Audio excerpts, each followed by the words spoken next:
हम लगातार अपने वीडियो में सारी बात को बता रहे हैं। आज हम लोग बैठक रखे हुए थे, लगभग कई जिलों में बैठक संपन्न हुई। बैठक में बहुत सारे ऐसे क्षमता उत्तीर्ण शिक्षक आए जिन्होंने स्वीकार किया, हम किसी संगठन का नाम नहीं लेंगे, नाम तो मेरे पास आ गया है, लेकिन स्वीकार किया कि भैया फलाने संगठन का फलाने नेता हमको फॉर्म भरवा दिया, हम बहुत गलती कर दिए, हम नहीं जाएंगे भैया, हमको बचा लीजिए भैया, हम नई नौकरी नहीं करना चाहते हैं, हम अपना ग्रेड पे नहीं छोड़ना चाहते हैं। मैंने तरह तरह की बात जब मीटिंग में होने लगी तो सुन सुन करके आंखें भर गई। लोगों ने खुले शब्दों में कहा कि हम भरने वाले नहीं थे, हमको बहका करके भर दिया। फिर लोगों ने बैठक में, जो लोग आए बैठक में ही स्वीकार किए कि अब चाहे जो हो जाए हम काउंसलिंग नहीं कराएंगे, हम नियुक्ति पत्र नहीं लेंगे, हमें 20 साल की नौकरी को छोड़ के नई नौकरी में नहीं जानी है।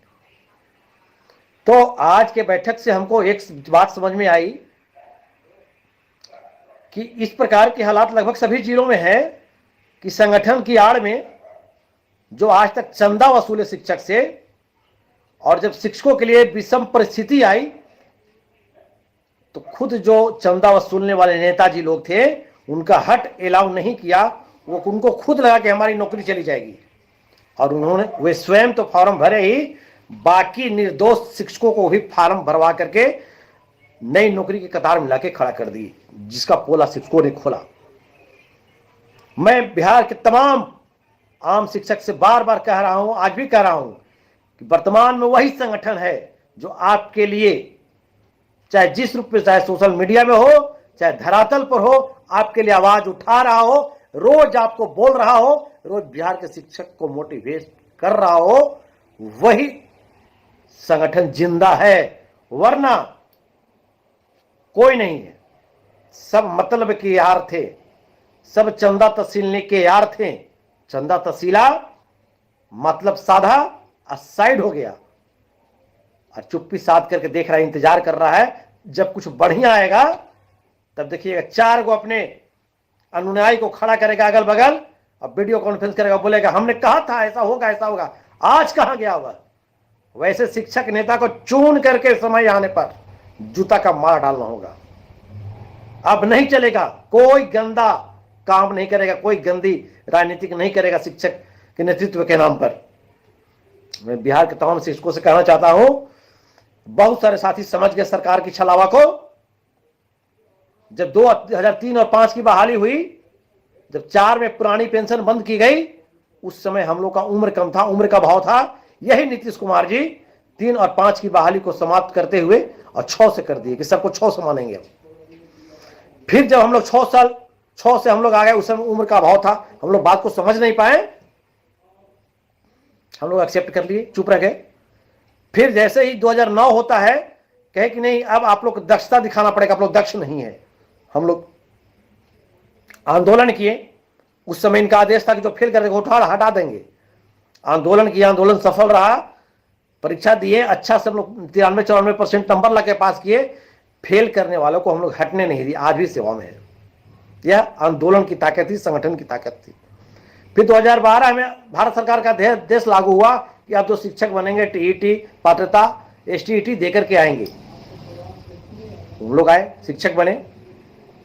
उस समय तक हम लोग ठीक थे, टीईटी एसटी देकर के आए। उस समय बाद हम लोग ठीक खराब हो गए, टीईटी एसटी पात्रता वाले ठीक हो गए और अब सब खराब हो गए। अब जो ये चाह रहे वही ठीक हो रहा है। इसलिए सभी साथी आपस में अपनी बात को समझे। यह सरकार की एक बहुत बड़ी चाल थी। नीतीश कुमार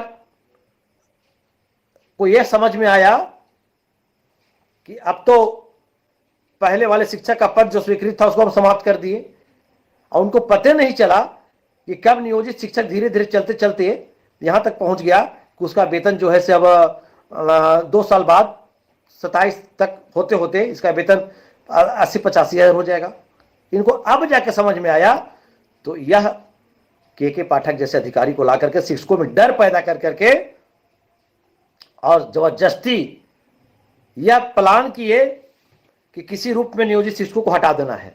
लेकिन जब इनको कहीं कोई सुराग नहीं मिला, सुई के नोक पर भी सुराग नहीं मिला हटाने जैसी बात को लेकर के, तब इन्होंने राज्यकर्मी के नाम पर शिक्षकों को ठगने के लिए एक योजना बनाई जिसका नाम है सक्षमता।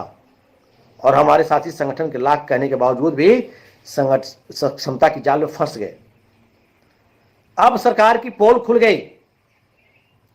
जब धीरे धीरे सक्षमता उत्तीर्ण शिक्षकों को समझ में आने लगी कि सरकार हमको छलावा दे रही है, अगर हम सक्षमता पास करके जाते हैं तो हमको कोई लाभ नहीं मिलेगा, ना सेवा निरंतरता का लाभ मिलेगा, ना वेतन वृद्धि का लाभ मिलेगा, ना ग्रेड पे का लाभ मिलेगा, ना कोई और अन्य लाभ जो मिल रहा है नियोजित में वह कोई लाभ नहीं मिलेगा, नाम भी नहीं मिलेगा। और सोचिए क्या कहते हैं माननीय मुख्यमंत्री जी कि सक्षमता वालों को भी अध्यापक की तरह सब कुछ देंगे हम। पहले ही नौकरी से पहले ही गुलाम बना दिया गया है अध्यापक नियमावली में। ना संगठन बनाना है, अगर अब ज्यादा आपकी शिकायत आएगी तो आपको शिकायत पर जिला शिक्षा पदाधिकारी जब चाहेंगे जहां चाहेंगे आपको ट्रांसफर कर देंगे, मतलब बिहार भ्रमण कराते रहेंगे आपको। ये सारी बात जब बिहार सक्षमता उत्तीर्ण शिक्षकों को समझ में आ गई तो सभी ने कहा कि अब हम ज्वाइन नहीं करेंगे। तो इन्होंने क्या किया कि एक पत्र में कंडिका में डाल दिया कि जो अप्लाई नहीं करेगा उसको ऐसे भी हम कर देंगे। फिर भी बिहार के शिक्षक संगठन की बात को समझे, अपनी बात को समझे कि हम धोखा में फंस गए हैं, कहा कि हम लोग किसी हाल में ज्वाइन नहीं करेंगे। तब क्या हुआ, इसी बीच कोर्ट भी किया गया संगठन के द्वारा। अब लगा नीतीश कुमार को, अब लगा अपर सचिव को कि शिक्षक यदि योगदान नहीं करेगा सक्षमता वाला तो पूरा सरकार का इज्जत चल जाएगा। हम लोग को जो योजना था कि इन लोग को बर्बाद कर देना है तो इन लोग कामयाब हो जाएगा। अब देखिए कि अब जबरदस्ती क्या है कि रातों रात योजना बनाया इन्होंने और नियुक्ति पत्र बांटने की तैयारी कर दी। इसलिए मैं बिहार के तमाम शिक्षक साथियों से एक ही बात कहना चाह रहा हूं कि आप अगर सोच रहे हैं कि हम लोग सक्षमता देकर के जाके कहीं और अब इससे आगे तकलीफ नहीं होगा, अगर आप सक्षमता परीक्षा दे दिए हैं वहां तक तो गलती किए, यदि आप नियुक्ति पत्र ले लेते हैं तो ये बिहार की धरती से शिक्षकों की अस्मिता हमेशा हमेशा के लिए समाप्त हो जाएगी। यह शिक्षकों की अस्मिता की लड़ाई है, शिक्षकों की पहचान की लड़ाई है, शिक्षकों की मान सम्मान की लड़ाई है। यह बिहार की धरती के शिक्षकों के गौरव की लड़ाई है। मैं कैसे आपको समझाऊं? एक बार अगर आप लोग धोखा खा गए, आने वाला सारा पीढ़ी, जो शिक्षक का पीढ़ी पैदा होगा वह गुलाम पैदा होगा और तमाम लोगों को आने वाली हमारी हजारों पीढ़ियां ये 25,000 फिक्स पर नौकरी करने के लिए मजबूर हो जाएगी। एक देहाती कहावत है कि जम के ऐला के डर न है, जम के परिकला के डर है। तो जब एक बार आदत बन जाएगी सरकार को तो आने वाले आपके नाती पोते जितने होंगे सब ये 25,000 फिक्स पर नौकरी करेंगे। आज बीपीएससी वाले जितने हमारे छोटे भाई बहन बहाल हुए सबको 25,000 पर फिक्स कर दिया। अभी 8वां वेतन आने जा रहा है, आयोग लागू होगा।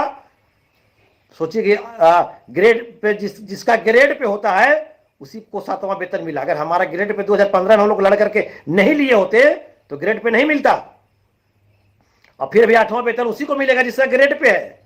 अगर आप चल जाते हैं सक्षमता पास करें तो आपको ग्रेड पे नहीं मिलेगा।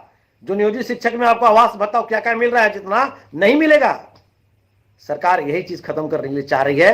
अभी कालबद्ध प्रोन्नति पूरे बिहार में शिक्षकों के हम लोगों को होना है। 10 वर्षा, 20 वर्षा, 30 वर्षा।